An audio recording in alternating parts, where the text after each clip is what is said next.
দেশটি source code সরবরাহ করবে। বাংলাদেশ সামরিক বাহিনী যদি এই সকল সমস্যা সমাধান করতে পারে, তারপরেও চীনের FK3 এয়ার ডিফেন্স সিস্টেম ক্রয় করতে পারবে না। Hello guys, welcome back to another video. Viewer बहुत ही ज़बरदस्त किस्म की वीडियो आज हम आपके लिए लाए हैं। बांग्लादेश जो है वो तवील फासले तक फ़िज़ाई दिफाई निज़ाम की तश्कील का ऐलान। बांग्लादेश ने 2030 तक long range air defence system की तस्दीक की है। ये प्रोजेक्ट वीवर 2030 तक बांग्लादेश कंप्लीट करने जा रहा है। तो ये वीवर बहुत ही ज़बरदस्त वीडियो है। अभी तक आप लोगों ने हमारे चैनल को सब्सक्राइब नहीं किया हुआ तो प्लीज़ जल्दी से हमारे चैनल को सब्सक्राइब कर लीजिएगा। बिना टाइम वेस्ट किए वीडियो को शुरू करते हैं। क्या बात है, जबरदस्त। বাংলাদেশ সেনাবাহিনী 2019 সালে দুর্ভেদ্য আকাশ প্রতিরক্ষা ব্যবস্থা গঠনের ঘোষণা দেয়, যার আওতাধীন 5 ক্যাটাগরির এয়ার ডিফেন্স সিস্টেম ক্রয় করবে এমন সিদ্ধান্ত নিয়েছিল। গুরুত্বপূর্ণ বিষয় হচ্ছে সকল ধরনের এয়ার ডিফেন্স সিস্টেম চীন থেকে ক্রয় করবে। বিষয়টি নিশ্চিত করে প্রতিরক্ষা দপ্তর 2019 সালে সমরস্য প্রদর্শনীতে যা অফিসিয়ালি প্রকাশ করে বাংলাদেশ সেনাবাহিনী। তাই আজকের প্রতিবেদনে তুলে ধরব চীনের কোন কোন এয়ার ডিফেন্স সিস্টেম ক্রয়ের ঘোষণা দিয়েছিল, বর্তমানে কেন সেই পরিকল্পনা অনুযায়ী চীনের এয়ার ডিফেন্স সিস্টেম কিনবে না। বাংলাদেশ সেনাবাহিনী শর্ট রেঞ্জ ক্যাটাগরিতে 3 ধরনের এয়ার ডিফেন্স সিস্টেম ক্রয়ের ঘোষণা দিয়েছিল, যার মাঝে ম্যানপ্যাড এয়ার ডিফেন্স সিস্টেম একটি। বাংলাদেশ প্রতিরক্ষা দপ্তর চীন থেকে সাম্প্রতিক সময় KW-18 air defence system delivery পেয়েছে, ইতিমধ্যে মিয়ানমার সীমান্তে মোতায়েন করেছে। এই ধরনের এয়ার ডিফেন্স সিস্টেমের রেঞ্জ সর্বোচ্চ 6 থেকে 9 কিলোমিটার পর্যন্ত, অর্থাৎ প্রথম পরিকল্পনা বাস্তবায়ন করেছে বাংলাদেশ সেনাবাহিনী। অফিসিয়াল তথ্য অনুযায়ী FM3000 short range air defence system ক্রয়ের ঘোষণা দিয়েছিল। বাংলাদেশ সেনাবাহিনী ইতিমধ্যে FM90 air defence system operate করে, যার একটি সংস্করণকে বলা হয় FM3000 এয়ার ডিফেন্স সিস্টেম। এটি প্রকৃত অর্থে short range air defence system, যার রেঞ্জ 15 কিলোমিটার পর্যন্ত, আকাশপথে সকল লক্ষ্যবস্তুকে শনাক্ত এবং ধ্বংস করতে সক্ষম। সুতরাং দুর্ভেদ্য আকাশ প্রতিরক্ষা ব্যবস্থা গঠনের দ্বিতীয় ধাপ ইতিমধ্যে বাস্তবায়ন করেছে বাংলাদেশ সেনাবাহিনী। 5 ক্যাটাগরির এয়ার ডিফেন্স সিস্টেম অন্তর্ভুক্ত করার ঘোষণা দিলেও তার মাঝে 4টি ছিল চীনের তৈরি, তবে একটি ছিল জার্মানির তৈরি short range air defence system. 2019 সালে অরিলিকন এয়ার ডিফেন্স সিস্টেম যুক্ত করার ঘোষণা দিয়েছিল, যার রেঞ্জ প্রায় 5 কিলোমিটার পর্যন্ত। অরিলিকন কোনো এয়ার ডিফেন্স মিসাইল নয়, বরং এটি এয়ার ডিফেন্স গান সিস্টেম, ফলে অ্যামুনিশন ফায়ার করে লক্ষ্যবস্তুকে ধ্বংস করে। এটি জ্যামিং করে সহজে অকেজো করা সম্ভব নয়, তাই শর্ট রেঞ্জ ক্যাটাগরিতে 3টি আলাদা সিস্টেম যুক্ত করার ঘোষণা দিয়েছিল। ইতিমধ্যে বাংলাদেশ সেনাবাহিনী অরিলিকন এয়ার ডিফেন্স সিস্টেম অপারেট করে। সুতরাং দুর্ভেদ্য আকাশ প্রতিরক্ষা ব্যবস্থা গঠনের তৃতীয় ধাপ বাস্তবায়ন করেছে বাংলাদেশ প্রতিরক্ষা দপ্তর। বাংলাদেশ সেনাবাহিনীর চতুর্থ এবং পঞ্চম ধাপ সবচেয়ে গুরুত্বপূর্ণ এবং রাষ্ট্রীয় নিরাপত্তার স্বার্থে অবশ্যই লাগবে। Medium range air defence system হিসেবে চীনের তৈরি LY-80 আকাশ প্রতিরক্ষা ব্যবস্থা ক্রয়ের ঘোষণা দিয়েছিল। 2019 সালের সমরস্য প্রদর্শনীতে বিষয়টি নিশ্চিত করে বাংলাদেশ সেনাবাহিনী, একই সঙ্গে এ বিষয়ে ম্যাগাজিন প্রকাশ করে।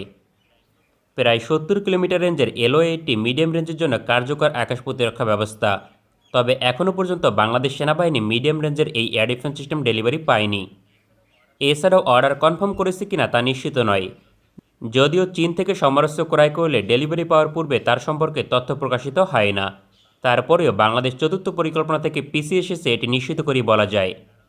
কারণ তুরস্ক থেকে medium range air defence system কিনেছে। চীনের পরিবর্তে তুরস্কের অপশন নির্বাচন করার পিছনে একাধিক কারণ রয়েছে। বাংলাদেশ চীনের থেকে শক্তিশালী কোনো এয়ার ডিফেন্স সিস্টেম ক্রয় করলে ভারতের আপত্তি সবচেয়ে বেশি, কারণ এয়ার ডিফেন্স সিস্টেমের মাধ্যমে ভারতের এই অঞ্চলে নজরদারি করতে পারবে চীন। বিষয়টি কোনোভাবেই ভারতের পক্ষে মেনে নেওয়া সম্ভব নয়। অন্যদিকে মার্কিন যুক্তরাষ্ট্র চায় না চীনের সঙ্গে সামরিক সম্পর্ক আরও বেশি ঘনিষ্ঠ হোক। এমন অবস্থায় বাংলাদেশ বিকল্প সিদ্ধান্ত গ্রহণ করে পিছিয়ে যায়। এটি ছিল বাংলাদেশ সেনাবাহিনী এবং সরকারের জন্য সঠিক পদক্ষেপ, কারণ চীনের থেকে medium range air defence system ক্রয় করলে যুদ্ধবিমান ক্রয় নিয়ে ঝামেলা হতে পারে। তাই সামরিক বাহিনী তার নির্ধারিত পরিকল্পনা প্রত্যাহার করে। অন্যদিকে সরকারের পক্ষে যুক্তরাষ্ট্র একই সঙ্গে ভারতের আপত্তি উপেক্ষা করা অসম্ভব ছিল, তাই তুরস্ক থেকে হিসার ও এয়ার ডিফেন্স সিস্টেম অর্ডার করে। ইতিমধ্যে তুরস্ক 50 কিলোমিটার রেঞ্জের সংস্করণ তৈরি করতে সক্ষম হয়েছে। সুতরাং মিডিয়াম রেঞ্জ ক্যাটাগরিতে খুব বেশি সমস্যা বাংলাদেশ সেনাবাহিনীর হবে না। বাংলাদেশ সেনাবাহিনীর পঞ্চম এবং সবচেয়ে গুরুত্বপূর্ণ পরিকল্পনা ছিল long range air defence system. Bangladesh সেনাবাহিনী এই ক্যাটাগরিতে FK3 এয়ার ডিফেন্স সিস্টেম নির্বাচন করে। 2019 সালে এই এয়ার ডিফেন্স সিস্টেম অদূর ভবিষ্যতে যুক্ত করার ঘোষণা দিয়েছিল। প্রায় 120 কিলোমিটার রেঞ্জের এয়ার ডিফেন্স সিস্টেম, ফলে প্রতিপক্ষের যুদ্ধবিমান ধ্বংস করতে ব্যাপক কার্যকর ভূমিকা পালন করত। বাংলাদেশ চতুর্থ পরিকল্পনা বাস্তবায়ন করতে পারেনি কিংবা পারবে না। সুতরাং চীন থেকে long range air defence system ক্রয় এক প্রকার অসম্ভব, কারণ পশ্চিমা যুদ্ধবিমান ক্রয় করলে চীনের এয়ার ডিফেন্স সিস্টেম সমন্বয় করতে পারবে না। একমাত্র ফ্রান্সের রাফাল ফাইটার সমন্বয় করতে পারবে, কারণ দেশটি সোর্স কোড সরবরাহ করবে। বাংলাদেশ সামরিক বাহিনী যদি এই সকল সমস্যা সমাধান করতে পারে, তারপরেও চীনের F-3 এয়ার ডিফেন্স সিস্টেম ক্রয় করতে পারবে না, কারণ ভারতের আপত্তি থাকবে সীমাহীন। কেননা long range air defence system হলে ভারতের বিশাল ভূখণ্ড তার আওতায় থাকবে, বিশেষ করে পশ্চিমবঙ্গের হাসিমারা বিমান ঘাঁটিতে নজরদারি করবে। क्या बात है वीवर, जबरदस्त। ये है मंसूबा बांग्लादेश का जो 2030 तक बांग्लादेश कंप्लीट करेगा। बहुत बड़ी रेंज रखता है ये वीवर डिफेंस सिस्टम जो बांग्लादेश जिसको लॉन्च करने जा रहा है, जिसकी वीवर बांग्लादेश ने ऐलान किया है कि 2030 तक ये हम कंप्लीट करेंगे। तो ये वीवर बांग्लादेश की जो एयर डिफेंस की पावर है उसको बढ़ाएगा।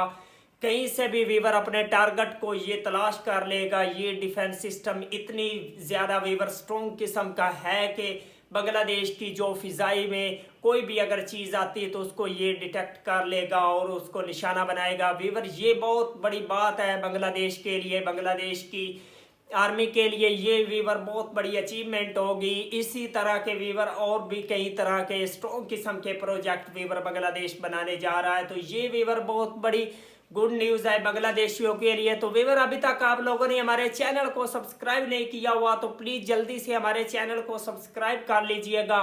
मिलते हैं आपसे नेक्स्ट वीडियो में इंशाल्लाह, तब तक के लिए अल्लाह हाफिज़।